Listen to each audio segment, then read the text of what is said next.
All right, let's just get right into it. Ooh, I'm excited. New character demo. Sorry, I'm singing. A Sorry. train arrives, bringing uninvited guests. I like the sounds of typing in the background. Soon after, the passenger named Disaster arrives. Oh, there she is. What? Hold She's on. so cool. She's kind of less creepier than I I thought. guess the story's moving a bit too fast. Oh. Oh, this is cool. This is really creative. Let's try a different opening. I love that she's got reading glasses. Fog silently creeps into the station. Set the scene. Ghosts from the past emerge. Ghosts from the past. Reality Okay. and fiction intertwine. Okay. Mixing of reality and not knowing what's real. Very cool with her, like, almost like Kraken-like theme. Oh! Oh! Ooh! Ooh, she kind of smooth with it. Damn! Fate decided the finale long ago. I am caught in its web, powerless to escape. Caught in the web of fate. Okay. All that's left to do is flip through the same story. Time and time again. Oh, interesting. Ah. Wow. Oh my god. Whoa. Oh my god. Okay, I like that. I like the theme of all these, like, almost like multiple memories or like multiple versions of reality. And she's like, the weight of her hammer is like holding her down. Like, she's like heavy. Come with me. Yeah. I'd accepted that I would sink into the Interesting. abyss and become another shadow waiting for the next train. But those radiant eyes cut through the crowd, granting me a new beginning. Oh, she's a good writer. Everyone likes it. I'm so happy. Good for you, girl. Damn. I feel that. Ah, yeah. That feels good. I just woke up. I just had a good stretch, too. Oh, I really hope they'll like this story. Wait, she's actually awesome. Hang on, hang on. Okay. Oh, wow. Hey, good morning. Okay. There's a lot of stuff I really want to dig into first, but here I want to explain what we're going to do today. We're going to try something a little bit new. We're going to be reacting to all of the Yidhari. Yidhari? Is that how we pronounce the name? I'm going to say Yidhari. Just for the time being until someone corrects me. Yidhari. We're going to react to all the Yidhari content. Instead of just doing the demo, it's only 2 minutes. I could stretch it out to a 40-minute video and deeply analyze all the animations. Maybe the first part is 40 minutes. Anyway, I'm going to start waiting until all of a character's, teasers and demos have been dropped, and we'll just react to all of it at once in like a big animation or a big package. Just for fun, because I like having these longer videos. Anyway, so let's try that. So we've got her character demo just dropped, and we've got, as a bonus in this video, we've got 3 extra little fun videos that Hoyoverse has dropped as well. So we're going to be reacting to all that today. It's going to be a good, fun day. I woke up, got my coffee, going great. Don't have my Game Boy mug this morning because I can't find it. I'm getting a little annoyed because I've lost it.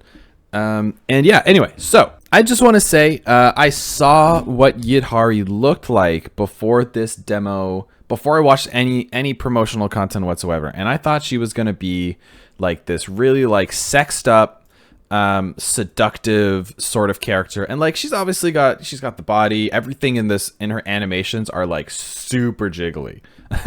Like super jiggly. Every single thing, like everything's moving, right? Everything's moving and grooving. Like that's kind of ridiculous, that shot there, right? Just based on the demo that I watched, she actually has, not surprisingly, a pretty complicated past. But the first thing I want to talk about is maybe a little bit of her character design, something that has caught me right off the bat. So her name's Yidhari. Something I've noticed right away is that is a reference to a Lovecraftian character called Yidhara. I don't know a whole lot about it, but I did a little bit of homework before I started the demo. I just, I thought her name sounded familiar, and it's actually, just so you guys know, it is a reference to an actual Lovecraftian deep god of the deep and unknown. One cool thing about these Lovecraftian themes is that we're going to see it throughout a lot of this video. Her hammer is heavily Lovecraftian reference. Her tentacles are obviously Cthulhu. Again, a massive Lovecraftian reference. And not only that, on top of that, not just like what she physically looks like, right? Except I'm also sure there's more Lovecraftian stuff. Like she's got a compass there too. So a lot of there. But not only that, but her theme as well. She talks a lot about being dragged under and being dragged by, you know, down by the weight of all this stuff like an anchor, right? So there's a lot of like Lovecraftian themes, for those who don't know, are a lot about, I would say the main focus is the fear of the unknown, right? The fear of the deep abyss. What happens and what exists, what horrors, what literally unfathomable horrors exist in the in the deeps. Like Lovecraftian uses the theme of a deep sea, but it's really like the deep, it's like an allegory for like the deep subconscious of the mind. What really exists down there? What horrors exist? Anyway, absolutely fascinating. I'm rambling again, but it also starts off with she's a writer, right? So it's clearly like referencing these like Lovecraft, right? Lovecraft was a writer. She starts talking about like how reality and fantasy and the unknown are mixing, and she's doing that herself right now, right? So that kind of tells me that she has probably been through some sort of trauma where she can't tell what is real and what isn't. Let me show you. She's writing a story, right? She's making this up. This is made up, but it's happening in front of her. So to her and to what we're seeing as the viewer, we're wondering, is this real? Is this not real? The people and the Hoyo animation team and the directors, whatever, do this on purpose. Anyway, then we get a nice close-up shot, a frontal shot of the character, and we get these like brilliant tentacle animations. Like, look how cool that is. Huh? I love it. I thought the tentacles were going to be more of like a, like honestly kind of like a hentai kind of thing, but they were used in a surprisingly tasteful way. They're obviously used as just like extra appendages, and maybe they kind of have minds of their own. Like I know octopi have like an extra brain or a special part of the brain that deals with just using tentacles. So they don't fully have a mind of their own, but they're very almost like autonomous in the way they operate. Like if she needs her glasses adjusted, they're just going to do it for her. She's not really thinking about that, which is super cool. So you've got one arm adjusting her glasses, probably helping her type. You've got one arm holding up her laptop, and she's got this other arm here that she's using to rest. It's almost like she's using it as a pillow. So these things are obviously very comfortable, and she's probably got a bunch more that are, you know, doing other things. Who knows? But it starts off with late night at the terminal. A train arrives, bringing uninvited guests. Soon after, the passenger named Disaster arrives, right? And she says, "Oh, that's too fast," and she kind of like erases everyone, deletes it all.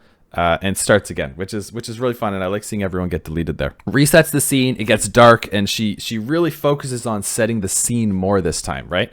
So that's a great thing that creatives and artists can do to really immerse people into the story instead of just getting right into the action, like I did with this video with the starting with the reaction right away, which is intentional, but that's a whole different thing. What writers, directors can do is they set the scene first, right?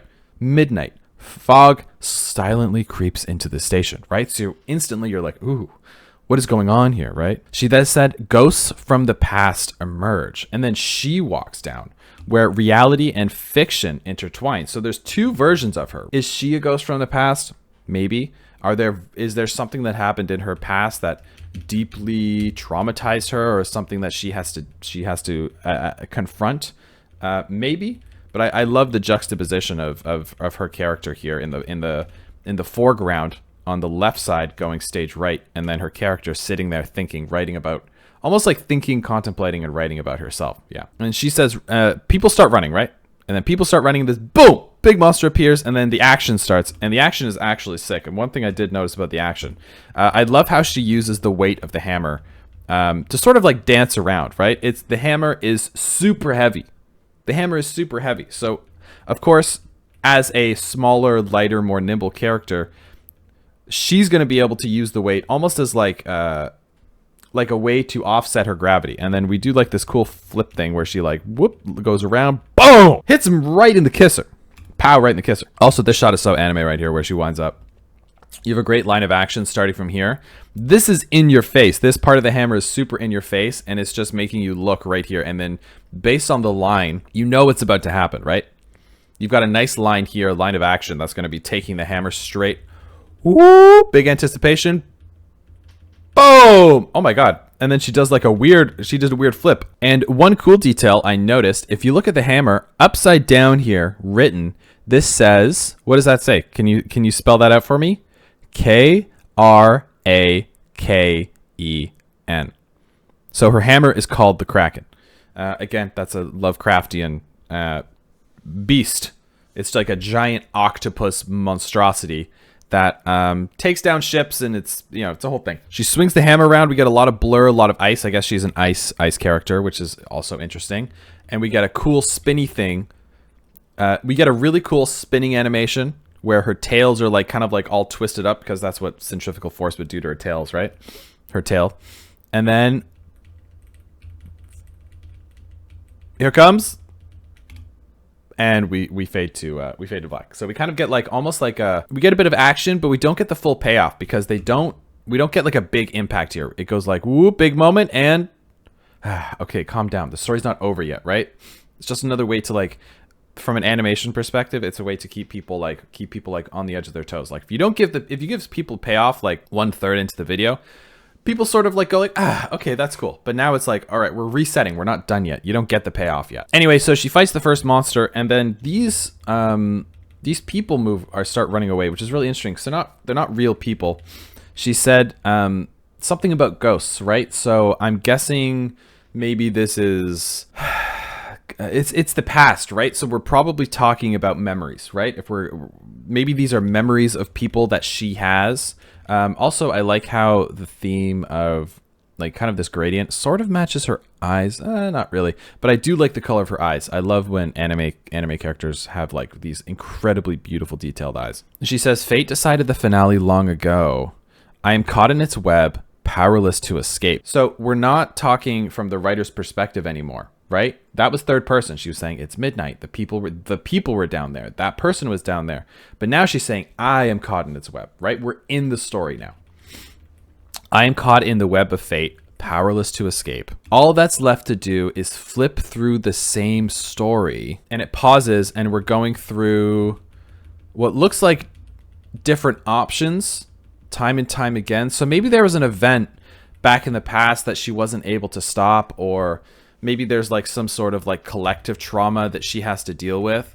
To me, it looks like there were like maybe something bad happened, and she's like kind of like replaying it in her head and wondering what could have I done differently. But then she's also realizing like it's fate. I'm caught in the web of fate. There's nothing I could have done. I can't do anything differently.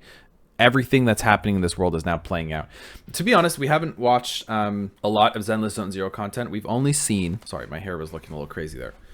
We've only seen... What have we seen? We've only seen the character demos, right?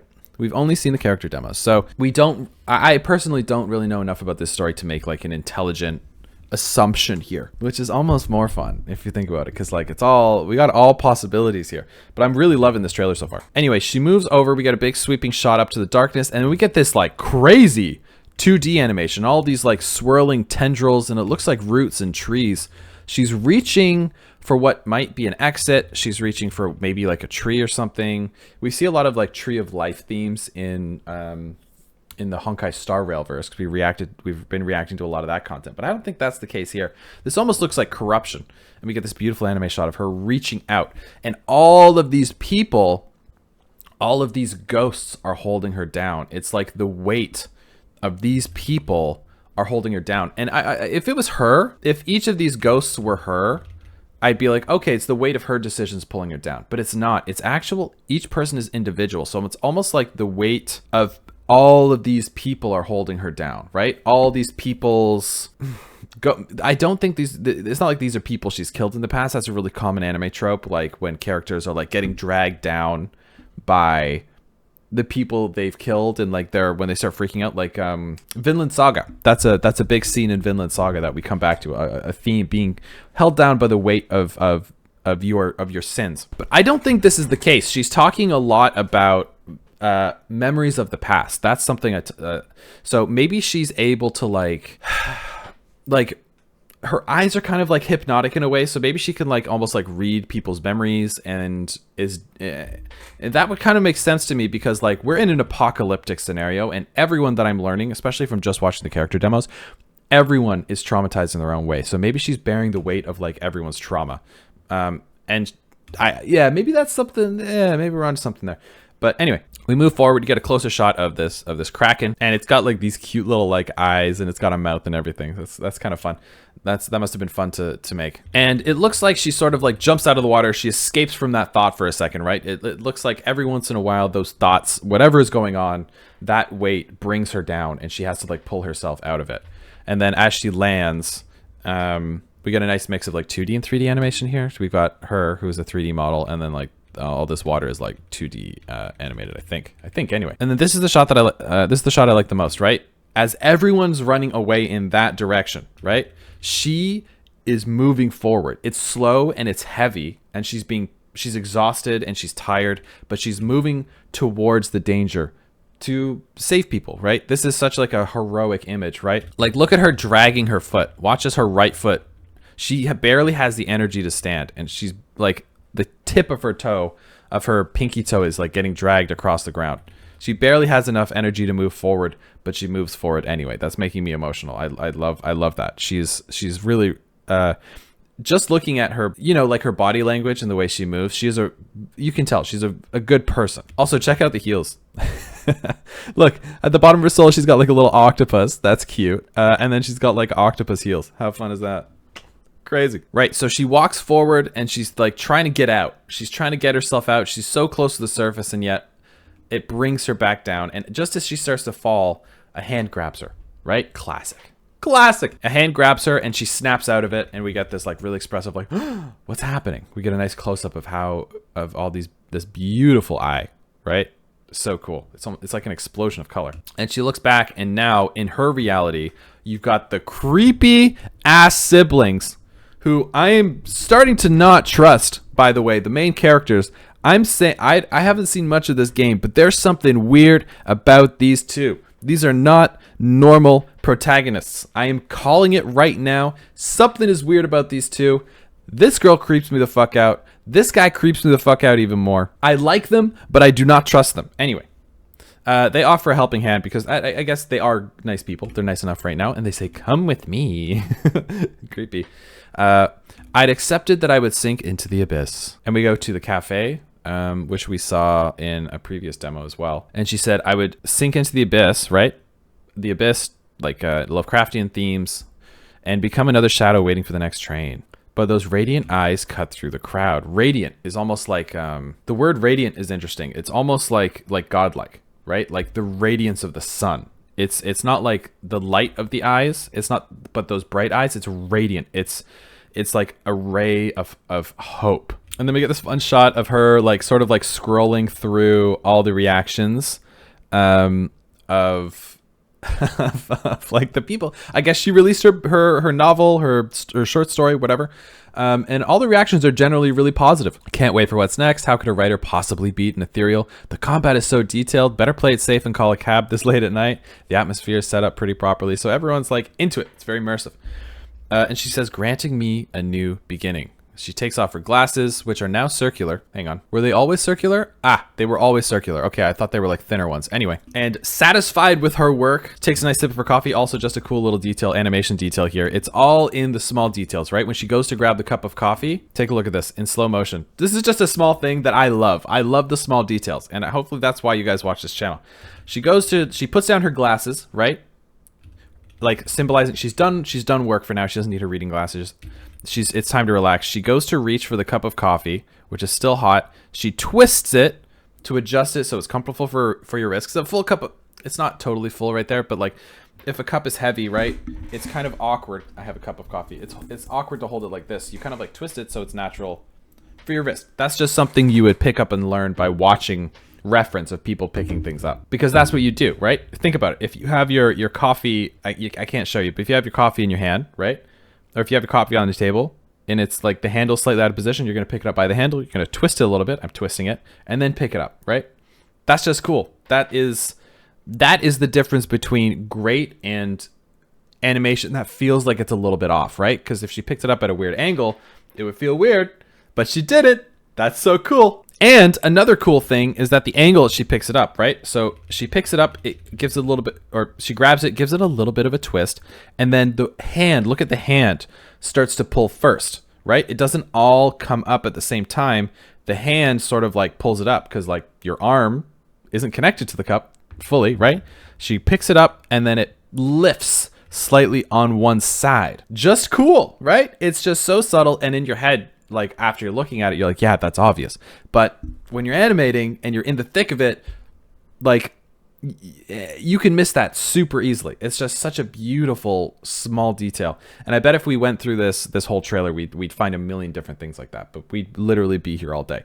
But I know you guys do want to be here all day, but I have places to be today. Anyway, she pulls it up to her mouth. Her tails curl up, and they kind of like almost like are like like almost like making not hearts, but they're just like you know, they're happy, they're content. A lot of the time the tails are like sort of like mimicking her body language, but they're also doing their own thing, which I really like. And then she goes one of her tails goes to move the hand, grab the cup before she even does it. So it's got its own thing going on, which is cool. And then she goes, and we get a great stretch. And then like this shot here is really cool, where like, you know, you get that like really good stretch first thing in the morning, and like your whole body has like a little bit of you shake and you're like, like that feeling. You know, I love that. And I love how like these tails are like twisting, because you just stretch and you just grab. I feel so good. Those are twisting. This one's like wrapped around her leg, and that one's around the tail. I think it's really cool. I think, obviously, like I said earlier, the character looks, at first glances, very sexual. And when I first saw the character, before I reacted to the demo, I was like, this is just going to be a totally sexed up character. But I was really wrong. They've done it in a very fun and tasteful way. Sure, the character itself is very jiggly. Like, look at that. Look, these things got a mind of their own. Look at that. So, like, you know, it's still a little, you know, but it's just the design. It is just the design of the characters. She is a large-chested character. And the way they rig and animate, and the way they use the bones of the animation rig, everything is just super floaty. It does look like, look at that. That is such a great shot. And then, you know, I get it. Also, a cool detail I just noticed on her, she's got the north up here, she's got the west east, and I was like, where's the south? And it's down there on a ribbon. But one cool thing is, look how much further down south is. Look how deep south is, right? There's an emphasis on the south part. It's like she is way down there. And like, I love how the north part is in gold.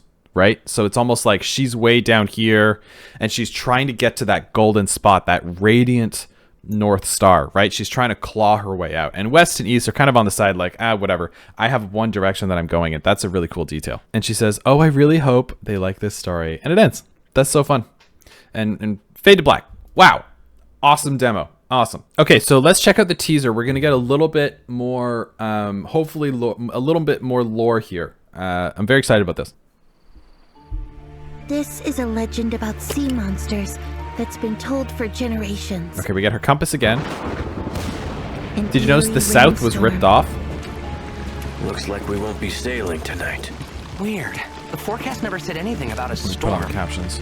Okay, A the small, sky. remote town. Weird. sky- Where's my Oh, damn. compass? And something that rose up from the abyss. And I just bought myself Look, a it's new Van Gogh's extra Starry large Night. Extra large net. In the What are you background. trying to catch? A sea monster? Rumor 1, the sea monster only appears on stormy Oh, nights. okay. Good Woo! evening. Ooh. Good evening. I seem to have lost something. Could you help me find it? Okay. It's a sea monster! Sea monster! I feel like she's misunderstood. They say the sea monster sees every secret this town hides. Whoa. Found it. And with that lore, she calls her kin from the darkness. Oh. This scene might be good material for my next apocalypse story. Ooh. These cats are so cute. This This isn't a snack. You can't eat it. They want some calamari. Ouch! No biting.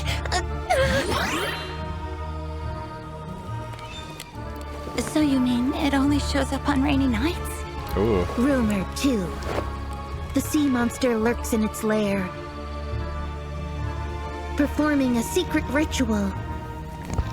She's sleeping with all the cats. Public safety patrol. Oh, she's sleeping with her tail and it's all scratched up from the cats. Oh, is it evening already? Is anyone in? That's when she shows her true face. No one dares look at it directly. Sorry to bother. We've had reports of a sea monster sighting Uh-oh. in the area. Whoa! Oh, whoops. Sorry, forgive me. Give me a moment. Oh, God. A town? A sea monster? A ritual? Then what about this? This is the most important rumor. The dark compass that leads to the sea monster. Ah. Leads to the sea monster? Shh. I can feel it. She's close. Close? You mean in the hot spring? It just rained today. Legend says if you whisper her name into the compass, she'll... Oh. Well then, what is her name? I'd like to hear it too. Will you tell me?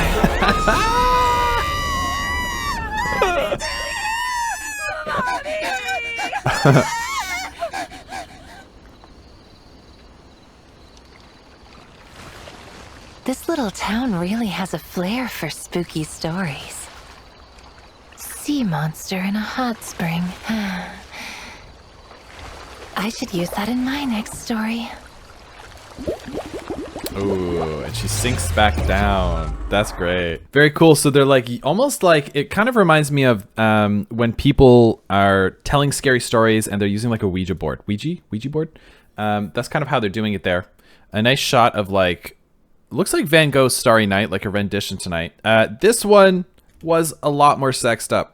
But the demo, I guess the demo came out after, so it's like, I think this trailer is used to get people excited, be like, whoa, get the goon squad up and running, right?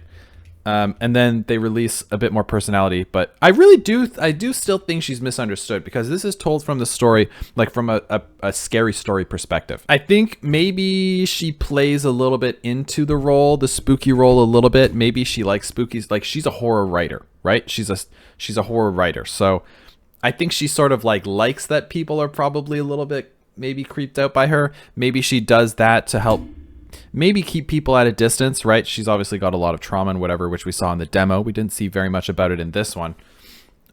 So I do think she's more of like a misunderstood character. I think when you see her, she's got all these giant tentacles. She acts a little bit weird and spooky. So you're kind of like, you keep her at an arm's distance, and maybe that's how she wants it. But really, she's just lost her compass. And she's like, hey, the shot is great. This guy is gonna shit his pants.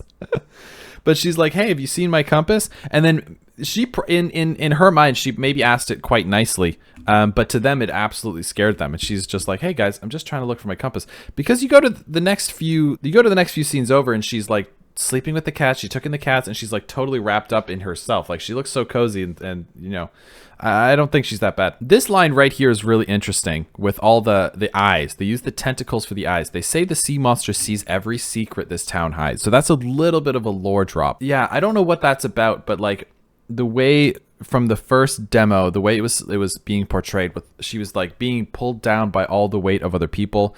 She knows something about other people. It must be like she can see memories, or I can't think of anything else. So if she can look into your past, that's also like kind of creepy as well at the same time. Like if she looks at you with those like those piercing eyes and knows everything about you, right? Whoa, Jesus. And then she finds these cute little stray cats, and the tentacle like starts swaying around, and the cats are like, calamari. And then all the cats appear, and they're like, hello, dinner. Then we get to the second scene where she just seems to be on her laptop. She's literally got her cat sleeping all around her. She's got a nice glass of wine. Didn't notice that earlier. Picture frame. I wonder who's in the picture frame. So maybe there's a loved one she cares about or something. Cat sleeping on her head, right? And it looks like she's in a blanket. Oh, we also get a nice little look through her room here. So it's filled with paper, right? Filled with like notes. She's a writer, obviously. Lots of leafed and annotated books, so she's taking notes. Tons of notes on her what looks like her personal computer, right? Very, very writer-esque looking room. She's got her Kraken by the door in case she needs to, hop out. Suitcase, she's probably visiting town. That's obviously why that's there. I don't know what that symbol is. Looks like the Avenger symbol. And then we pan over and she's all cozy taking a nap. And yeah, her tentacles are all scratched up from the cats, which is super cute. And then Pubsec comes to the door and she's like, oh, is it evening already? Like, did she see it? Did she know they were going to come? I don't know what that line means. So she's totally out of it.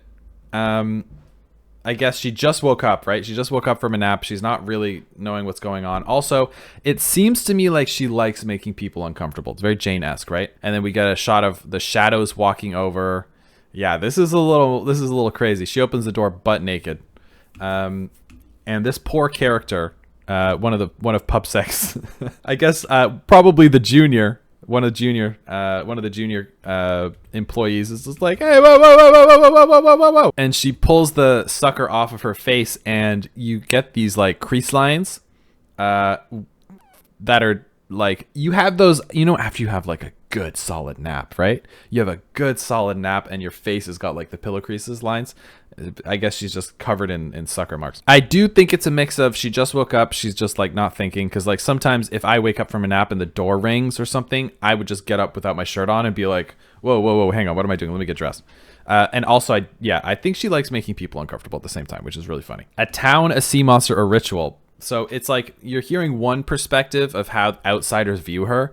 A sea monster has come to town to perform a ritual, which is not the whole truth. A writer has come to visit this town to get inspiration to write her book because this town is creepy.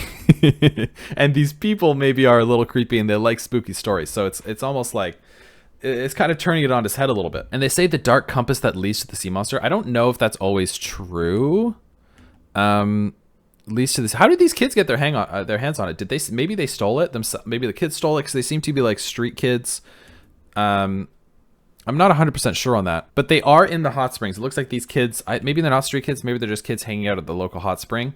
So maybe she just put it down and then these kids grabbed it and this kid started to like kind of, be mischievous and tell a story to spook this kid out. And then they get to the shot where it's appeared and she takes it back. So this compass probably has important value to her. There's been a lot of emphasis on it in this character demo. And it was shown, or in this trailer, and it was shown a lot in the previous one as well. And these kids are telling the story, and she's like, I'd like to hear it too. You want to tell me? And she like kind of acts creepy on purpose, man. This shot of the moon is interesting. If this was kind of reminds you of that black cat with the green eyes that we saw. It's the same palette. And then there was the white cat with the yellow eyes, but there's no yellow on this one. So that would be interesting if it was yellow, because like, what are the black and white cat representing? But I guess that's nothing. And what happens at the end here? This little town really has a flair for spooky stories. Good inspo. Sea monster in a hot spring. I should use that in my next story. Yeah, and she kind of like sinks back down into the abyss, right? So she kind of like comes out thinking about her story, and it's almost like her writing and her hobbies like is one of the only things that keeps her from this like deep crushing weight of this whatever she's got going on, because this character is obviously, she's very quiet, and she's sort of accepted that she's different than everyone else, right? I don't know what it's like to be these characters, you guys told me earlier that these characters are called Therans. I don't know what it's like to be a Theran. Are they ostracized from community, like local communities? I don't think so. But what if like there's an octopus Theran that's like acting weird and I don't know. There's a lot of interesting implications there. But she seems really used to sort of being like, people see her and they're just creeped out by her. And yeah, maybe she prefers it that way. I don't know. But wow, Yidhari, very interesting character. What do you guys think? What do you guys think about her? We'll watch the cutscenes at some point. I'm very fascinated to see like what comes out of the cutscenes after this. But to me, she seems really cute. You know, she's just like traveling from town to town, writing spooky stories. Like, you know, she might be writing online. It looks like I don't see any actual physical books. She's like typing. So maybe she's like writing a blog. She's got a little hobby going on. Why is she going from town to town? And is she running from something? Who knows? You know, maybe just running from her past. I don't know. So what it seems like to me, if I were to like guess her story, she was almost like trapped in the abyss, and and these siblings like kind of like saved her. That's what it seems like. They've pulled her out.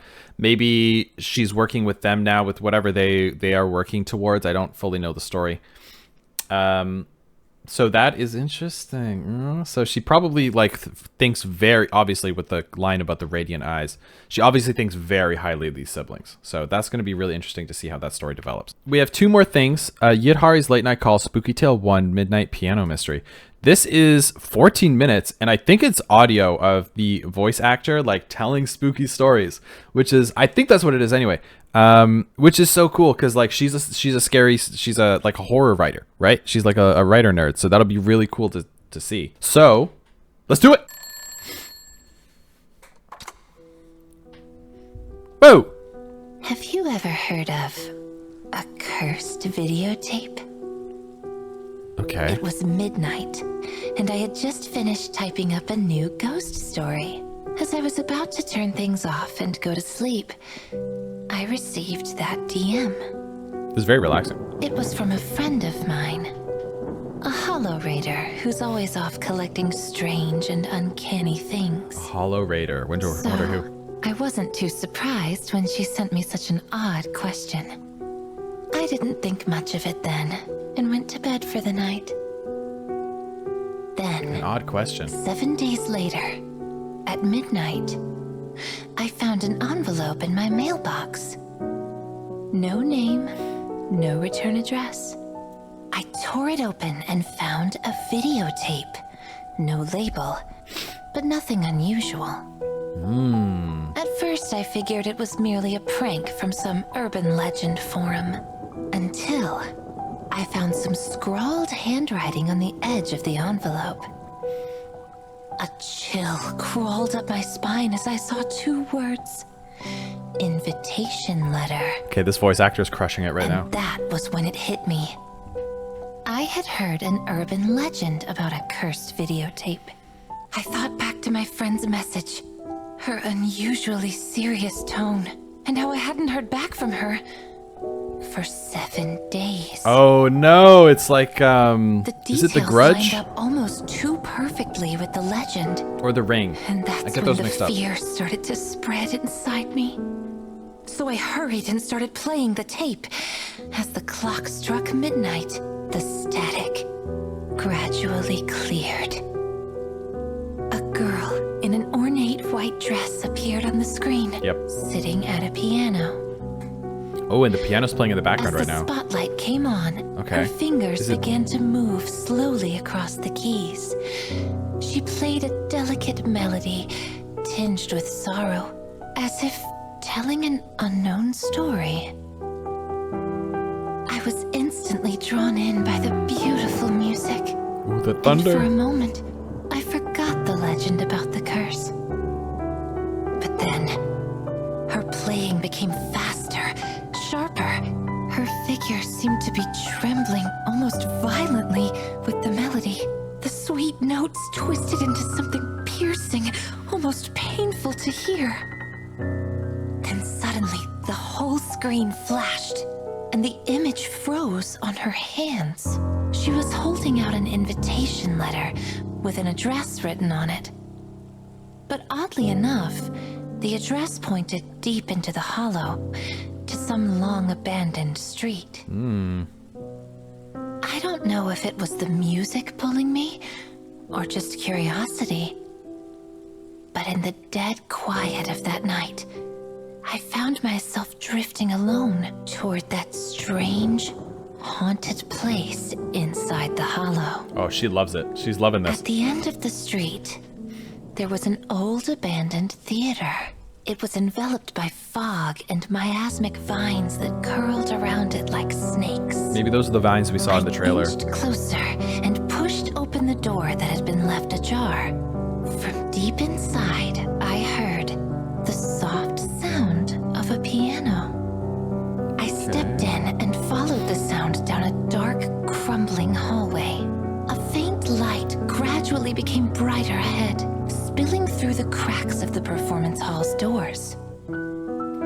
As I pushed them open, the chandelier came tumbling down in a blinding crash. The seats were full, but the packed audience sat silently like wax statues. On the stage, I saw her, that girl in the white dress. Okay. Playing the same song I heard on the tape. The spotlight, the crystal-like stage, it was all the same. She's like being corrupted by crystals. It was a perfect copy of everything on the tape. And that's when I knew. The rumors weren't just some urban legend. It was real. An ether anomaly. Ah, an anomaly. As I walked closer, I could see the girl more clearly. There's a character in the background too. She had a too. dark blue ether crystal that reflected in the spotlight. It was clear as glass, covering her hands and catching every flicker of light. Oh. With each note she played and every breath she took, the cracks in the crystal shimmered, emitting a cold ether energy. The air rippled with distorted phantoms from the crystal. So she's That's corrupted. When I began to realize, but those people in the audience, sitting there like stiff wax her figures, mind isn't gone like an all ethereal. Innocent, ordinary citizens. She's capable of people drawn art. here by that invitation on the tape. But before I could think any further, the music changed. The melody flared, wild and violent, and in an instant, a strong ether vortex pulled me into the past. The rotten ceiling above me twisted into gilded carvings, and on that vast, empty stage was the girl in white, playing the same melody over and over again, alone. Maybe she's trapped now too. As She's she one of the wax rehearsed her statues. song, I looked in the shadows and saw a young man in a Defense Force uniform, tucked away in a corner. Sketchbook in hand, he watched her quietly, painting her face. I slowly walked closer, and thanks to his work, I could finally see her clearly. Her soft, serene expression. The music softened, and the picture around me shifted too. Now, under moonlight pouring across the stage, the girl and the boy were sitting back to back. He kept painting, the brush dancing over the page as he depicted her beautiful profile. And then, she handed him an envelope. It was an invitation for her very first performance here in this magnificent hall. Her only wish was that he'd be her very first audience. But then the melody spiraled, and the Sounds like he's like in heartwarming love with scene her and tore like apart almost like paper. hypnotized by On her the beauty. stage, the curtains rose and the show began. The girl sat ready at the piano, fingers hovering above the keys. Her face turned to the audience. The hall was nearly empty. Her eyes scanned the room, searching the rows desperately. However, he never came. She hesitated for a brief moment. Then her fingers pressed the keys. The very first note sounded, and the chandelier above shattered like a shower The show of must go glass. on. Screams resounded, echoing from outside the theater. The ground shook, and the walls groaned. The doors burst open with people flooding in, shouting, "The Hollow is about to swallow this place!" The whole hall filled with panicked yelling. But the girl on the stage didn't stop. Instead, she played even louder. Every note grew heavier, almost alive. Every chord sounded like desperation. It's like a rebellion. Clinging, waiting for someone. In this symphony of destruction, a Defense Force soldier came running against the crowd, straight toward the hall. Behind him came the sound of the hollow, surging teeming with howling monsters. The threatening roars from the corridor rolled through the hall, shaking its foundation. By the time he was only a few steps from the hall, ethereals had started rushing in, hunting for the sound of the piano. As the monsters were about to storm in, he raised his bloody hands and slammed the doors shut without hesitation. With nothing but his weary, broken body between the doors and the tide of ethereals, he held them back from the golden hall. As the doors thundered shut, the gilded ceiling gave way and came crashing down. Shards of raining plaster drowned out his final cries. Then, I saw the sketchbook he had dropped. I recognized him, that young man whom the girl had invited to her performance. And suddenly, I understood the cursed tapes that appeared at midnight and the piano that lured people into the hollow. It was her will, etched into the space before the hollow swallowed everything. As long as the music went on, he would always be on his way. I stepped forward and grabbed the sketchbook lying in the dust. Like a ghost. But the moment I touched it, cold ether energy pulled me back into the present.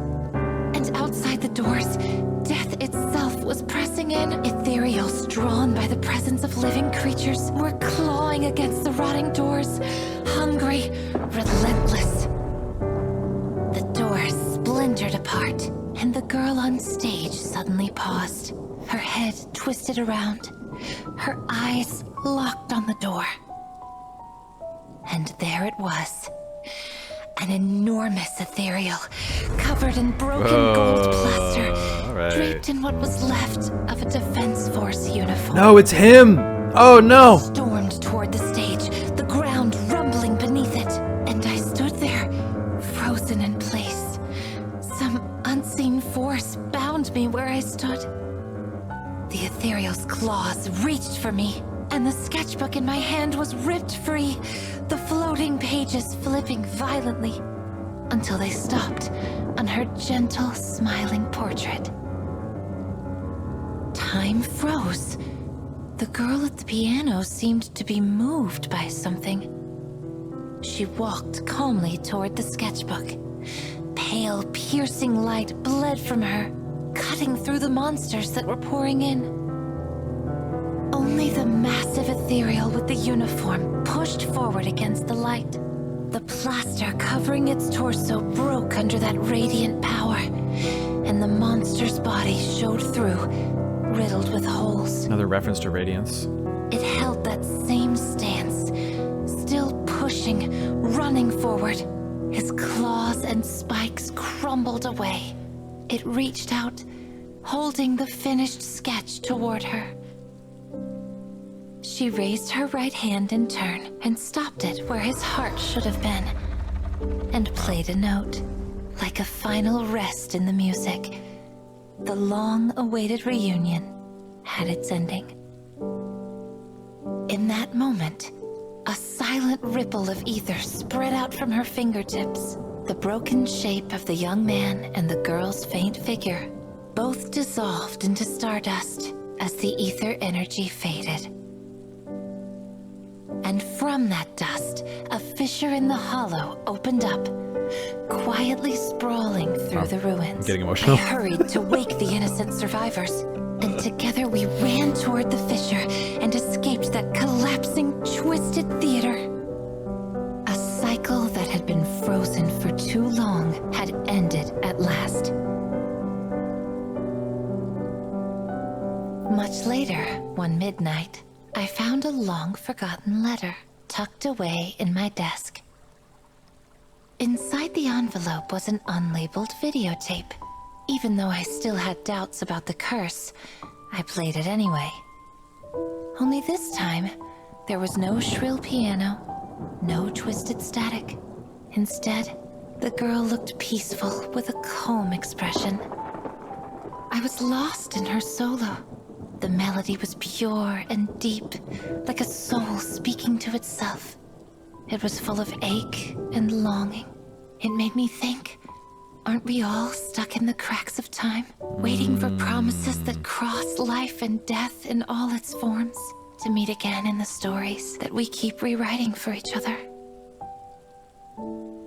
Sometimes I wonder, Proxy. Lots of good lore dropping here. If here. one day I get lost again in the ruins of memory, will you still reach for my hand and lead me out of that abyss? You will, won't you?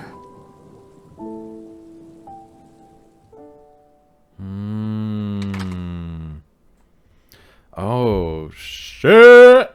Oh, shit. Damn. Okay, so I'm pretty convinced, like, I just want to talk about this for a second. I'm pretty convinced, number one, that was awesome. We're going to watch the second one in a second, which I'm super hyped for now. I didn't think that was going to be that good. This voice actor's insane. She's insane. The piano is also insane. I'm pretty sure she, like, I'm pretty sure she can see into, sorry, my fiance just sneezed. I get to say fiance now. I'm pretty sure she can see into people's memories or something. It's, you see a lot of, like, lines about her referencing, like, how she can, like, aren't we all stuck in the cracks of time? Waiting for promises that cross life and death. It made me think, it made me wonder, Proxy, if I get lost in the ruins of memory. So there's, like, something with memory, either, again, a past trauma of hers or other people that she has to burden. It makes me think that this story wasn't about her. It was about the trauma of someone else in the abyss or in the ether world, whatever it's called. Let's say the abyss. I think that's what they mentioned it, right? One of the messed up things about this world is that, like, obviously now that we're learning that these ethereals were just people that were living there at the time. These aren't monsters from another dimension. These are corrupted human beings with memories and life and history and things they loved. And now you're going into the hollow and kind of like wiping these things out. You're not cleansing them, you're killing them. Right, you're ending their misery, which is like kind of horrifying, as you learn at the end there. Right, one of the interesting things is when the guy stopped, like the ethereal who was the Defense Force guy stopped when he saw the picture of her or that something. I can't remember what he saw. So, is this canon lore-wise? Do some ethereals have a shred of humanity, a shred of soul left? That's kind of crazy. Anyway, so I guess she can, like, maybe she can delve into people's pasts. Maybe something cataclysmic happened to her in, I guess we'll call it the Hollows. I think that's what they called it, right? Maybe something bad happened and she's able to, God, I don't know, see the memories of people in there. I don't know, but if that's true, I mean, man, think about it. How incredibly traumatic is that? She has to live with the weight of all these people who have horrifically lost loved ones, who have had awful, terrifying, scary things happen to them, and then essentially died and become these ethereals that are now attacking and killing people. That's awful, and maybe she has to live with that. Ooh, I'm getting a little kind of queasy thinking about it. So, and then, you know, the proxies came out and pulled her out of this darkness and given her a purpose. Huh. Interesting. Okay, so this is the second one. This is the final one.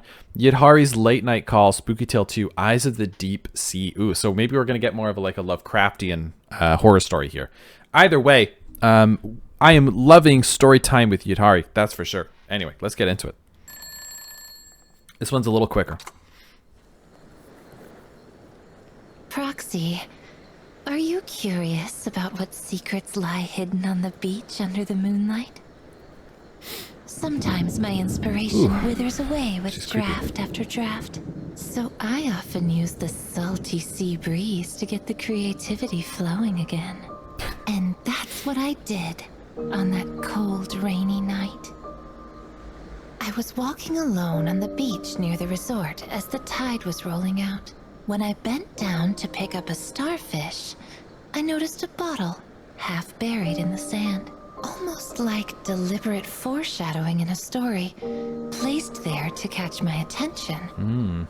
I picked up the weathered bottle, and as I pulled out the damp cork, a piece of yellowed parchment slipped out onto my hand. There were 3 strange symbols on it, connected by a sinuous line. The starting point seemed to be right where I was standing on the beach. Is it a treasure map? The line stretching toward a cape that jutted into the sea, marked by a gnarled tree. Okay, maybe we're seeing the corrupted vines again. The line led across the sea to the outline of a crescent-shaped island.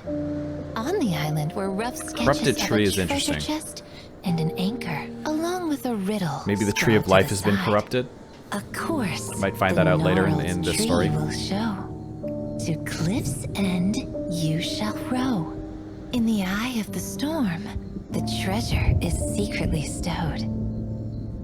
Along with the treasure map, a smooth stone rolled out of the bottle. This translucent stone was glazed with a circular pattern resembling an eye. Okay. And a spherical core alight with an enchanting deep red glow, Ooh, gazing at me like a creepy. pupil.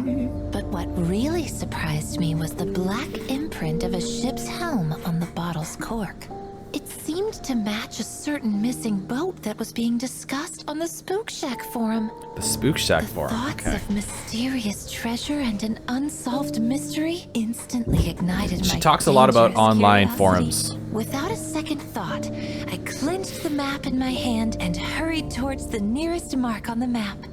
I walked for some time until I finally found the gnarled tree. It was twisted nearly 90 degrees. An old, battered boat happened to be sitting at the foot of the tree. To get to the second riddle in the bottle, I immediately pushed the boat out to sea and set course in the direction the gnarled tree pointed. But it wasn't long before the calm waters began to swell. My compass spun in circles. Though the chaotic magnetic field made me uneasy, the huge cliff looming ahead somehow excited me. The magnetic field maybe in so she It she seemed can like the wait. riddle was starting to I missed hold that. water. She sensed magnetic so fields. I continued to follow the second line of the riddle, staying close to the cliff. Finally, at the end of the cliff, I drifted into a thick fog bank. There was a faint dot of light in the I wonder if depths octopus of the fog. can It flickered sense on the magnetic horizon, fields. That would be quick interesting. as a blinking eye. I was filled with joy at the thought of finding a legendary treasure. So despite the relentless waves, I sailed towards the eye of the storm without hesitation. Then I saw them. Shipwrecks strewn across scattered reefs. I soon realized that these waters were not to be Gotta underestimated. be careful. As my mind was reeling from the sights around me, a Whoa. massive silhouette of an island emerged in the distance. Immediately, a bolt of scarlet lightning pierced through the fog and rain, Scarlet lightning. searing the sky in crimson flashes, burning the waters red as if marking its hunting ground. When that Whoa. strange red Great writing. light focused Great voice on me, acting. it was as if the eye of the storm discovered its target, and it came charging towards me with terrifying speed. The giant rolling waves made me lose control of the boat. Yet the vermilion glow beneath the flashes of lightning didn't stop moving toward me. It drew closer and closer, brighter and brighter. And it grew larger. So immense, it crushed me with despair. Oh. Then suddenly, Cthulhu? a loud horn blared through the night. A ship came surging into my sight. The image of the black helm on its sails flickering in the lightning. The cries of distress on the deck drew my attention to a massive wave swelling closer and closer. Just as the storm was about to capsize my boat, a green light abruptly appeared from behind the peak of the wave. A green light. The light emerged from the surging waves with incredible speed, and then a head as vast as a mountain surfaced between the sailboat and the giant bone-crushing waves. Spooky. An enormous, mysterious sea monster was glaring at us with glowing eyes. And wherever its gaze reached, the green light coalesced into a luminescent barrier that warded off the violent waves. Oh, interesting. In the deepest part of its right eye, I could see a strange scarlet halo that was flickering. The sailors on board the ship erupted with greedy cries. This wasn't some ordinary creature. It was a legendary treasure from the depths of the sea, said to contain mysterious ether energy. Countless sailors had chased after it. It was a key that lets you move unimpeded in any perilous storm. Oh, best in slot item. After a few loud bangs from the deck, several sharp iron harpoons whistled past my head. That's Biss for the pirate meta. sailors that had just been saved repaid the sea monster with betrayal. The harpoons plunged straight into its right eye. At that moment, its excruciating roar shattered the portholes of the ship, and the green light that once symbolized hope turned into an ominous crimson. The beast thrashed instinctively, its massive head wrenching free. The glowing eye that had been torn off by the harpoons fell like a meteor. In an instant, tenebrous ether particles burst from its hollow right Tenebrous, eye. that's a great word. Then, the angry sea monster finally stretched out its gargantuan tail and tore the black helm sails off the ship's masts. Amidst the chaos, I saw a surviving sailor who, by a stroke of luck, had salvaged the fallen eyeball in the shattered wreckage of the deck. He mercilessly smashed the once glowing eye, and a pupil the size of a pebble fell out. The sailor carefully hid this glowing violaceous ruby inside a bottle. As the ship was about to be swallowed by the blood-stained waves, he scrambled into the last remaining lifeboat and disappeared into the scarlet fog. Oh, we got away. Yet the cries echoing on the sea never ceased. Shoot. The powerful ether energy brought even more terrifying images, ripping apart time and space before my eyes. I saw the sea monster lurking in the mist, ramming into the reefs in the shipwreck graveyard. Many sailors who came here in search of treasure had nowhere to flee the sea monster's pursuit. They were no different from me, hoping to find hidden treasure in the storm, and instead falling into the sea monster's trap of vengeance. The cries of despair echoed in the night, and the torrents of bone-piercing rain pulled me back to reality. The eye of the storm had me A lot in of like, sight. she gets lost in The fantasy versus sinister reality red a glow lot. was like sharp fangs, continuously gnawing at the remnants of my sanity. I tried to stay conscious, and finally, from the chaotic memory fragments, I strove to piece together what the sea beast was relentlessly Memory fragments. searching for. I think another It was piece of my the theory that very she thing can I read was memories. holding in my hand. Oh, The moment that abyssal of course, monster's the orb. gaping mouth came to devour me, I didn't even make that connection. I took the I'm an idiot. burning ruby pupil I wasn't from paying the attention. bottle and used what strength I had left to hurl it at the monster's right eye. Nice. The moment the pupil was restored in the eye socket, the storm was calmed. The thick fog that enveloped the waters rolled away like the tide, and I vaguely saw those ethereal wraiths bowing to sincerely thank me. They were finally freed from the sea monster's endless torment. Another fixing As of the people's fog dispersed, trauma in the past, the right? world She's returned helped to another its person's eternal memory, and those tranquility. ghosts can lay to rest in a way. After some time, as the first ray of dawn rose above the horizon, I opened my weary eyes on the beach of that familiar seaside resort. The sun shone on my skin, and a false sense of warmth spread over my body. Everything was so calm. It felt as if last night was nothing more than a vivid nightmare. All except for the bottle clutched in my hand, its glass shimmering with a crimson glow. Before the inspiration could slip away, I quickly jotted down this unusual sea adventure and shaped it into a strange tale lingering on the edge of truth. Shh. Did you hear it?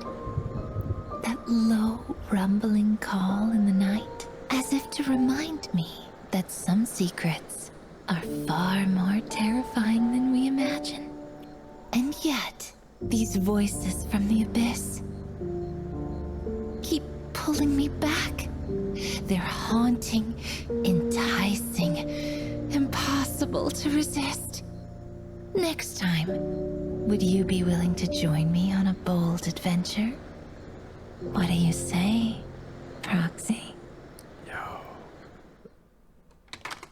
That is some prime Wagyu A5 voice acting right there. God damn! Wow. Okay.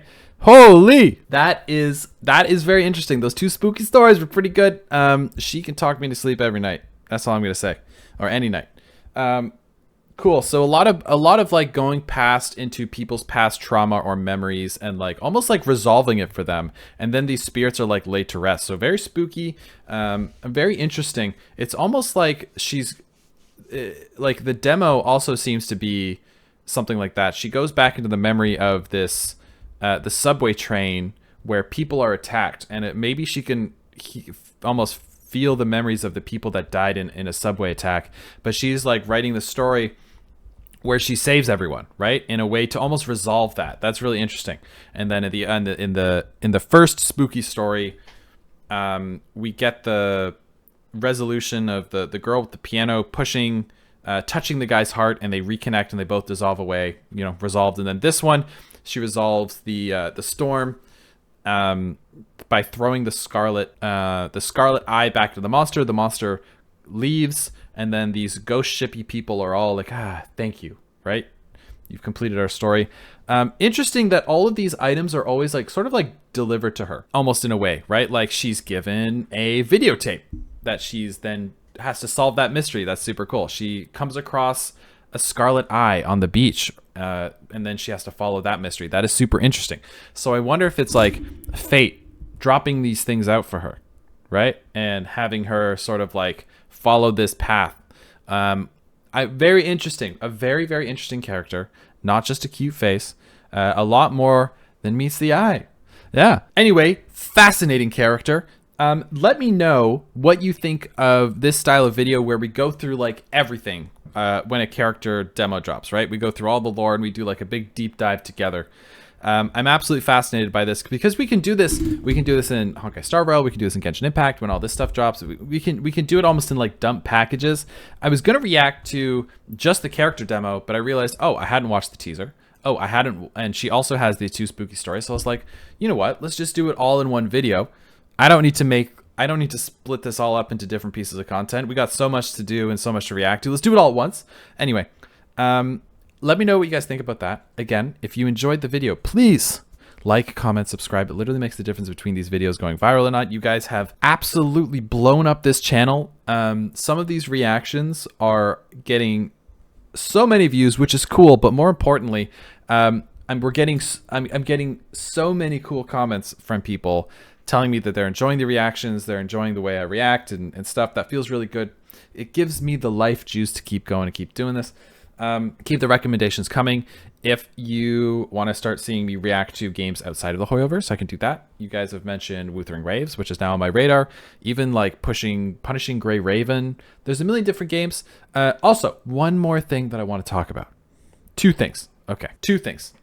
Number 1, I have a Patreon where I'm going to start doing maybe anime reactions on there, only anime reactions. Okay, that's the first thing. I made a post on there for you guys, for free. So you can join up there, and I sort of asked like, what do you guys want me to react to? Fair warning, if I've watched quite a bit of anime, I've watched a lot of the good stuff. I'm totally happy to rewatch it. I know people really like first time reactions, but who cares? Like, I've seen Attack on Titan, right? And I would never fake it. I don't want to do fake reactions. I've been watching some reactors, and I don't know, man. A lot of these people are faking it, dude. It's weird. I don't like it. It's a weird culture, man. Anyway, so if people really, for instance, wanted me to react to Attack on Titan, I will do it. I'll happily do it. Let's watch it again through a second time. That anime and many others are meant to be watched more than once. If you like the way I analyze and break things down, we'll do it. Anyway, so hop on there. It's a part of the free post, so just check it out. And secondly, I think I want to start streaming. I don't know when or how. I'm still kind of like new to this, but I've got a million requests of people want to watch me start playing these games. They want to hang out with me while I react to stuff. So I need your opinion as well. Based on my style, I know I've got a bit of a YouTube audience going, so maybe going live on YouTube makes sense, but also, is Twitch good? Would Twitch be a good thing? Like, what is the differences? Like I'm trying to make this at least a full-time or part-time gig here. So like, is YouTube better if I want to go full-time? Like, or is Twitch, I don't know. I don't know a whole lot about it. Anyway, that's just like my little end message there. I think that's all I wanted to talk about. I will see you guys in the next video. Not sure what it's gonna be, but it's gonna be something, that's for sure. Anyway, thank you so much for watching. I'll see you guys shortly. Yeah, that's it. Peace.